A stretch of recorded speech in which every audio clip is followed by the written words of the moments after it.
मेरे कल्याणकारी संपूर्ण बात को कंपित करना चाहता है। अरे मेरी तो काया भी फड़क रही है, जो कि पुरुष शास्त्र की सूचक मानी जाती है। अरे मामी सच भी फड़क रही, कुछ ऐसे गुण समझ में आता है। लगता है शायद आज यहाँ अभी से तुमने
मुनियागमन सुना जब राजा,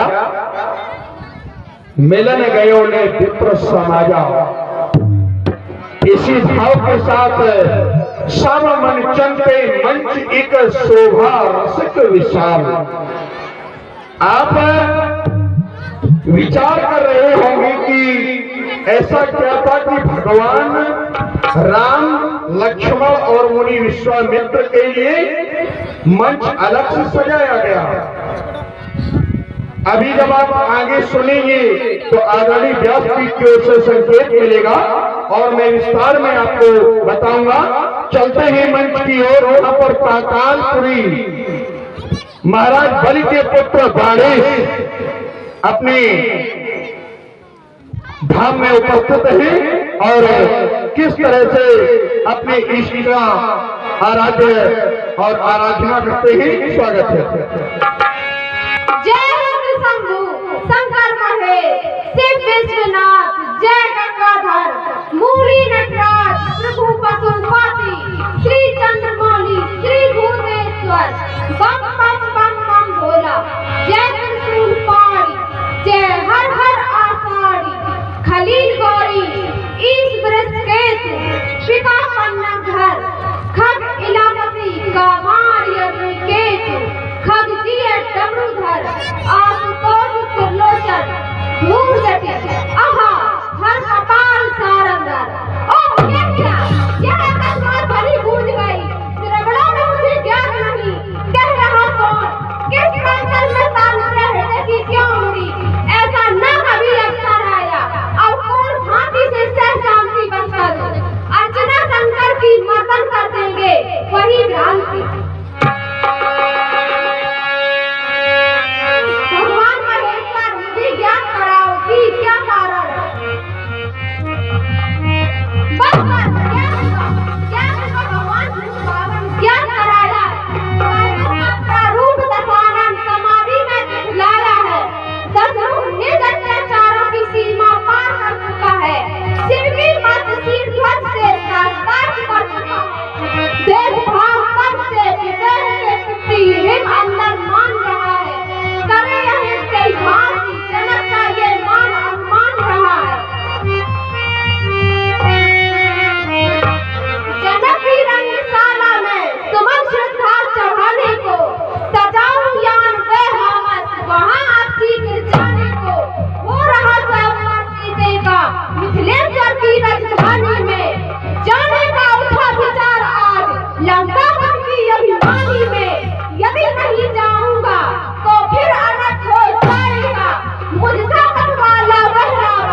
मनमानी कर दिखलाएगा।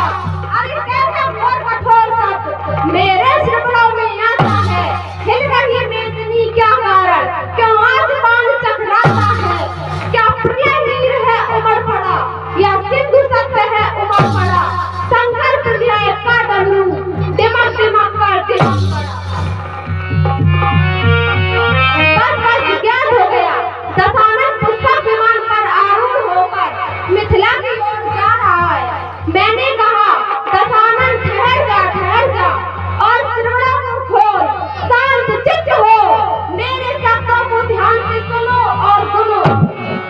अगर मिथिला में जादू ने अनैतिक कृत्य कर डाले तो निश्चित मिथिला में पड़े जान के तेरे बाले। उठा बंदूक सत्रे से फेंकूंगा तुझे मिथिला से बाहर। करे संग्राम डटकर मुझसे, तू नहीं है ऐसा नाहर। मेरे प्रिय सचिव कुमार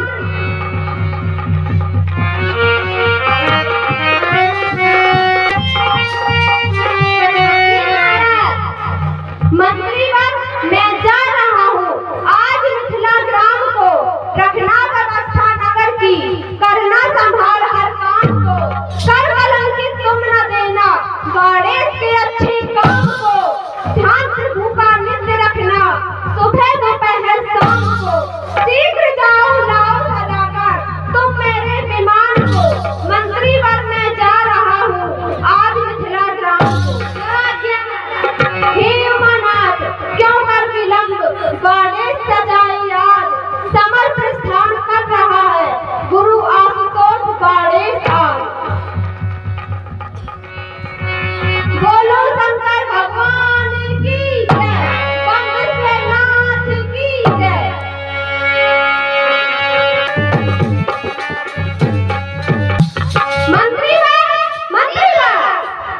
मंत्रीवर, राजमंत्री शीर्षध्वज को मेरे आगमन व संदेश से अवगत कराओ।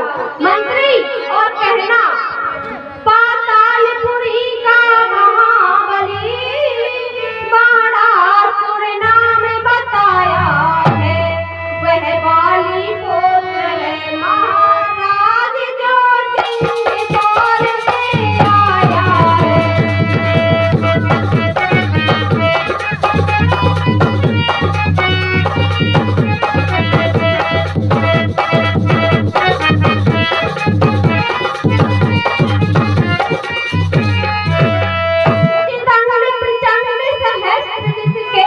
गुरु शंकर को बतलाया है, आतुर है तुमसे मिलने को।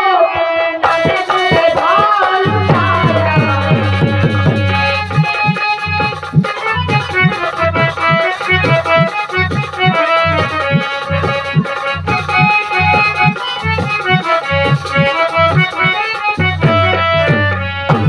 जी महाराज।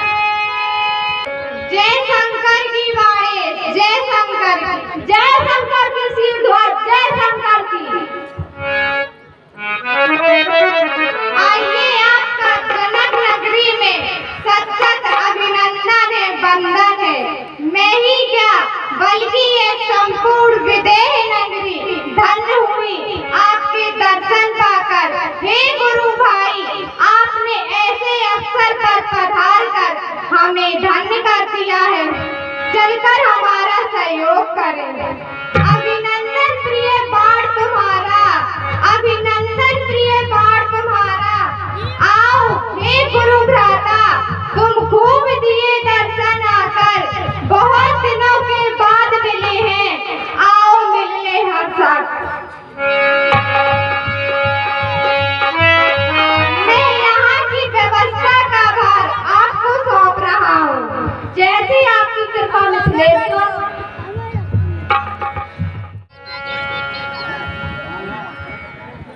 बाहर आओ बाहर।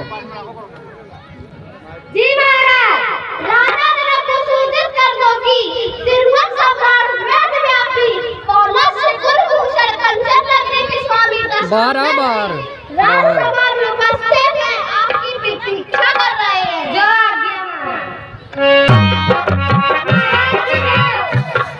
महाराज, लंकापति दशानन समाज में उपस्थित है। प्रतीक्षा कर रहे हैं। आहा लंकापति लंकेश दशानन आज हमारे मध्य पधारे, ये हमारे लिए अवश्य अच्छी बात है। चलो चलकर उनका स्वागत करते हैं। आइए पधारिए स्वर्णपुरी के संचालक, आपका सत अभिनंदन है।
कहिए ना तो अवश्य कहिए।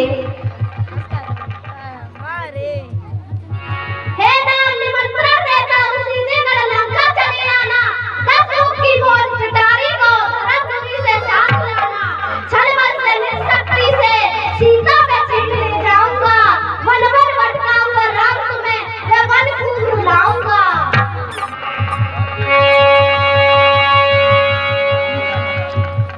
सुनो राम जी ध्यान लगा कर सुन लो मेरी बात, आगे होगा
जय जय श्री सीताराम। आप देख रहे हैं श्री रामचरितमानस के माध्यम से भगवान मर्यादा पुरुषोत्तम प्रभु श्री राम मैया जानकी का पावन विवाह है। और अभी आपने देखा रावण और बाणासुर के बीच बड़ा ही मार्मिक संवाद। और इसी क्रम में मैंने अपनी बात को अधूरा छोड़ा था कि सब मंचन ते मंच एक सुंदर विशद विशाल। आप सोच रहे होंगे कि ऐसा क्या था कि एक मंच जिसे विशेष बनाया गया, क्योंकि यहां पर भी तर्क है और पूरे तर्क का जवाब मैं एक ही चौपाई में दूंगा, क्योंकि समय कम है। नाना भांति राम अवतारा, रामायण को अपारा। अनेकों राम के अवतार हैं, 100 करोड़ रामायण है। अनेकों मनीषियों ने अलग अलग अपने मत रखे, विद्वानों ने तर्क और वितर्क किया। अंततः कहते हैं कि राम भक्ति जहां सुर सरी धारा, ये राम रूपी जो भक्ति है ये गंगा रूपी धारा के समान है, इसका कोई अंत नहीं है, इससे कोई पार नहीं पा सकता। केवल इतना ही है कि कलियुग केवल नाम आधारा, सुमर सुमर नर उतर ही पारा। कलियुग में केवल नाम का आधार है, सुमरने मात्र से व्यक्ति का कल्याण हो जाया करता है। क्यों? क्योंकि राम जी को प्रिय है प्रेम, राम ही केवल प्रेम प्यारा, जान ले ही जो जाननिहारा। राम जी को प्रेम प्रिय है और जो इसे जान गया वो भवसागर से पार हो गया। क्योंकि भक्त भी 4 प्रकार के बताए गए हैं। एक भक्त वो है जो धन के लिए राम राम राम राम पैसा आ जाए, और एक भक्त वो है जो अपने कष्ट निवारण के लिए भगवान को भजता है। तीसरा भक्त वो है जो ईश्वर को पाना चाहता है। चौथा भक्त वो है जो ईश्वर को तो पाना चाहता है लेकिन ईश्वर के परम तत्व के दर्शन भी करना चाहता है। अनेकानेक प्रसंग है और काफी लंबा समय है। निश्चित अंतराल के पश्चात हम आपसे भेंट करते रहेंगे। स्वागत है मानस मंच की ओर। बहुत बहुत धन्यवाद।